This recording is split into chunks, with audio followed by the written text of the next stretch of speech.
So, after a bit of a crack, it's in. Kind of. Almost. It's sitting in there at the moment. The back of the transmission's held up by the jack because it is a little bit off centre. It's about 5mm to the right. There is a little bit of a discrepancy with the Supra subframe and the sump. But that little hump there is for the factory engine damper for the 7M GTE.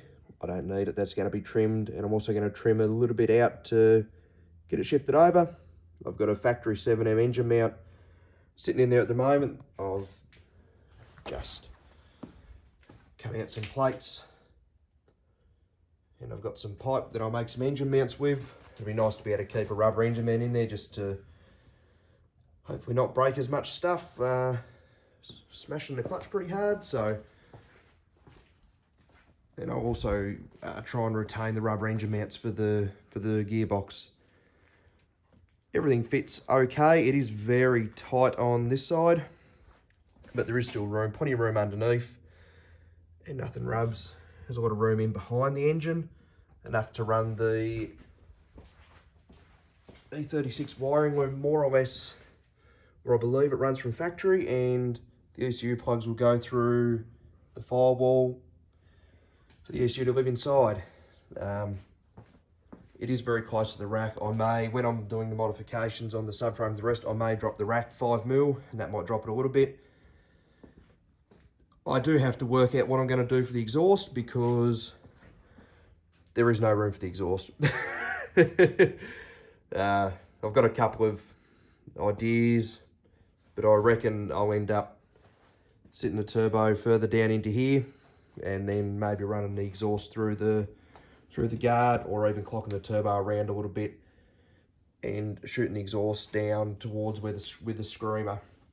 Could even go down around and back down the left-hand side of the car, but we'll figure it out. That was to be expected to a degree, but once we get the engine in its final position, which will be basically there, but over to the left about 10mm, then we can start on that.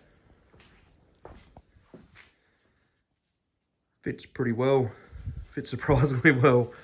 I mean, it is a 6-cylinder engine bay with a 6-cylinder in it, but yeah, there's lots of room for an intercooler in here, lots of room for a radiator and fans. Well, I won't say lots. There's room for a radiator and fans. We'll have to work a little bit on the heat management side of things. Where the manifold goes there, I'll do a tidier job of wrapping that, and obviously we'll have to figure that out when we put the exhaust on. On an engine related note, I've picked up a full containment Speedway racing seat. So that should hold me nice and firmly in there. Also, from the last video, I have removed the tint from all the side windows. So now